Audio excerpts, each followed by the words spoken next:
How is everyone doing out there? I'm Connie and welcome to my channel where you can come to be empowered to design the life you imagine for yourself.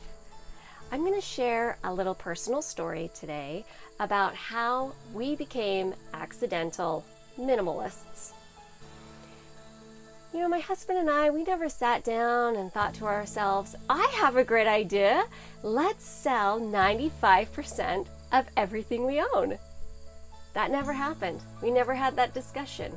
No, we are minimalists now, but it's been a very long journey of just kind of a natural consequence of our lifestyle choices. And so here we are now in one of our tiny houses as we build a small log cabin that's going to be about 900 square feet. And yep, it's true. We're minimalists. This is how it started. In 2008, we were given a book by Dave Ramsey called The Total Money Makeover, and it totally changed our lives for the better. So if you're not familiar with the Dave Ramsey plan, he is all about no debt, no debt, no debt, no debt. And we were in debt like up there somewhere. That's where our debt level was at. It was crazy. We were upside down in our house. We had very expensive cars. We lived in a resort town. We had consumer debt. We just had so much debt. And Dave Ramsey's plan is you sell everything, liquidate everything you can to pay off the debt. And so that's how it started. So we started selling everything. And you know, at first, it was really hard. I didn't think I was attached to my stuff, but I was. I was really attached to my house. And yeah, I cried. I cried over letting go of things. I hummed and hawed and I was like, I don't want to sell it. I don't want to let it go. But you know what the funny thing was, is that the more we started kind of purging, not only did it get easier, but I actually found enjoyment from it because the things that I did keep actually had use and true meaning to me. So during this process, it's kind of funny how the universe works in mysterious ways. I read a quote and it said, the more stuff you own, the more it owns you. And you'll never believe where I got this quote. I got it off of the inside of a Snapple lid. Thanks, Snapple. And I put a magnet on the back of it and I've stuck it to our fridge. And that little Snapple lid has come with us everywhere we've lived since. And I truly believe it. I think that the more we own, the more it actually owns us.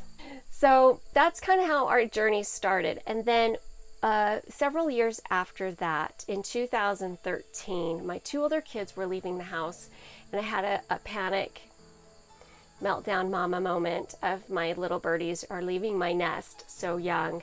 And I decided, let's sell everything. This is when I said sell everything. And let's buy an RV and travel around the world so I can follow my children around the US. So I can follow my children to wherever they're going to be because they love that. They really don't. But, and so that's what we did.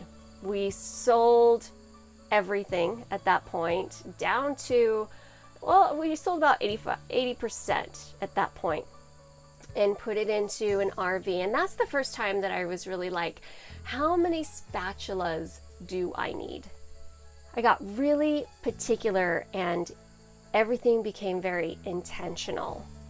So I would have a list of how many shirts I could bring in the RV that would fit, how many shoes, but we still had a small storage unit that we kept everything in, one of the pod ones. So we still had some extra things, but we were down to like only 20% of our possessions. So after we did RV living for 18 months around the US, I had another moment because now my kids were not only leaving the nest, but now they were leaving to go overseas and to Costa Rica. And again, I wanted to be able to follow my little birds, which they still don't like it. So I had another great idea. Let's really sell everything, including the RV, get rid of everything that we have in storage, and let's travel with just a backpack. So it took a little bit of convincing to get my husband on board with this one, but that's what we did. So we sold everything else, and sure enough, we traveled for over a year with nothing more than our carry-on size backpack. And that's when you really realize how little of stuff you need to live. You really don't need that much. And so we actually ended up traveling around the world with that travel size backpack, or that carry-on size backpack, twice, and both times it worked out great. So now here we are in our 10 by 12 tiny house that my husband and I built in North Carolina on some land while we build our log cabin, which will only be 900 square feet when it's done. But it'll be bigger than a 10 by 12, so that will be nice. But yeah, minimalism is such an interesting and refreshing process. It feels so good to purge and get rid of things, and it doesn't clutter your life and your mental energy, and you have the things that are important to you.